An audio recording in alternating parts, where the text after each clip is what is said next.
you go after that? Well, Jim Carrey. I'll go to Jim Carrey. One of my favorite movies, certainly in the comedy genre, is Bruce Almighty. And in the movie, Jim Carrey plays a normal guy, as normal as Jim can play, anyway. And the guy's name is Bruce.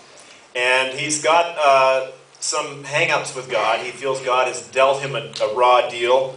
He's got a crummy life, and he blames God for this. And God, who turns out to sound and look a lot like Morgan Freeman, gets tired of all Bruce's complaining. And so he decides to give Bruce the opportunity to do his job for a while. And so Bruce decides to use his almighty power to kind of clean up his crummy life. So it's all directed at him. But as soon as he discovers that these people who are praying all the time, they won't be ignored.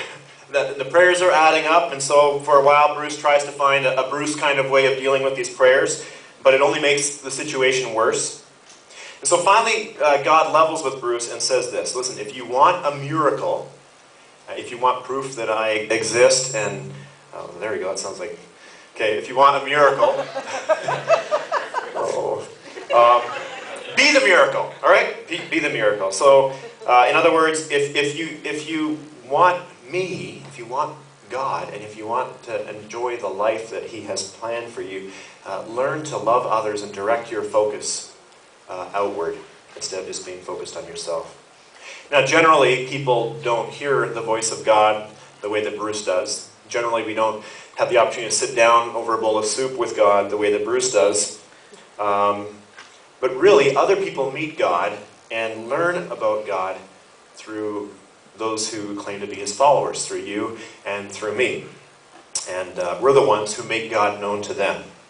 And so while Jim Carrey is a goof, and the movie will at points have you laughing like crazy, its message is bang on.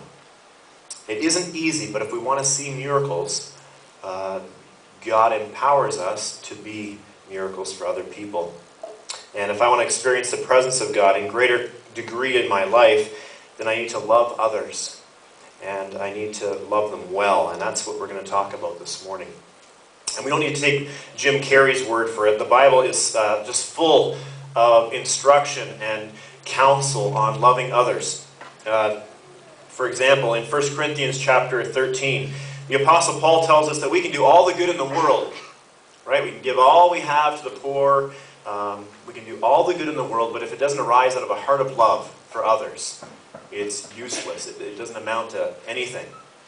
Another passage, Romans chapter 13, verse 10, says that love is the fulfillment of the law, right? A lot of people who don't understand this book, who haven't spent time with this book, they think that, well, it's just full of laws and commands, and God's putting this heavy on us, and all He wants to do is see how we buckle, or at what point we buckle under those commands and laws. And here it says, no, love is the fulfillment of the law. So really this book is about one word. It's about the word love. And that's also reiterated in 1 John chapter 3. It says, really, this has been the way it is from the beginning. Some people draw this sharp line between the Old Testament, the first portion of the Bible, and the New Testament, and they say, well, the Old Testament, that's all law, and God is harsh, and the New Testament's all grace, and God is loving. And in 1 John 3, verse 11, John says, no, this is the message that you heard from the beginning, that we should love one another. Now, people misunderstood that, and we see that through so much of the Bible, but it's the way it's been since the very beginning. So I want to go back to the main theme of this series, and if you've been coming, you know this, and it's simply this, that emotional maturity and spiritual maturity, they go together, they're connected. In fact, they go hand in hand. And many of us want to have a mature, healthy, spiritual life. We want to feel close to God. But we keep coming up against this ceiling in our lives, and what this series is basically saying is, if you're coming up against a ceiling, ask yourself, are you dealing with your emotional junk?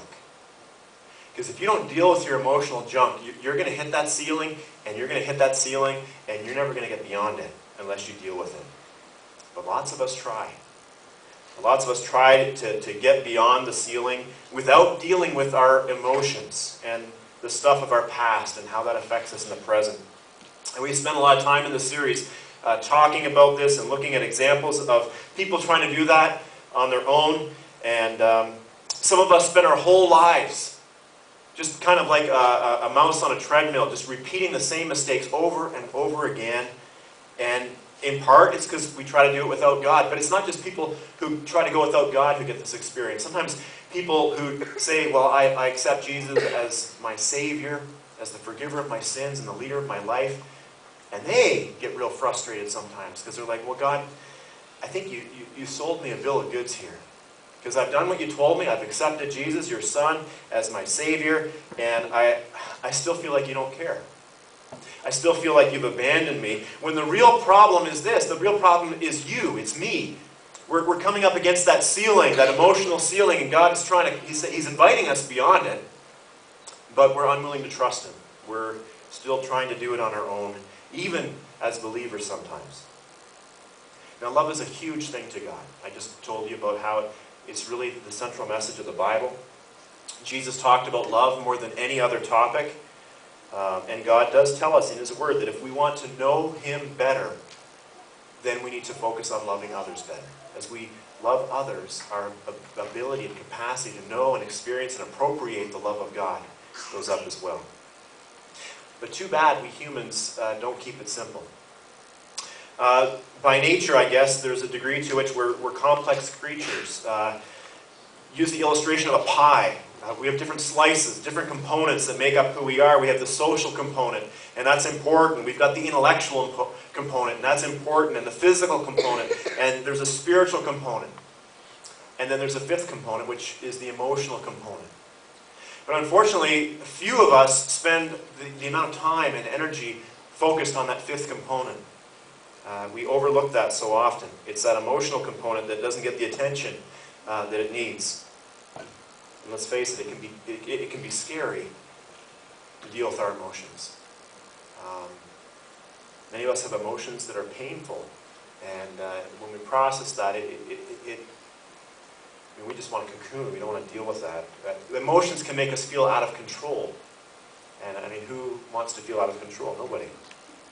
But if we're out of touch with our emotions, it's going to affect all those other areas as well. The physical, the intellectual, the social, and yes, the spiritual too.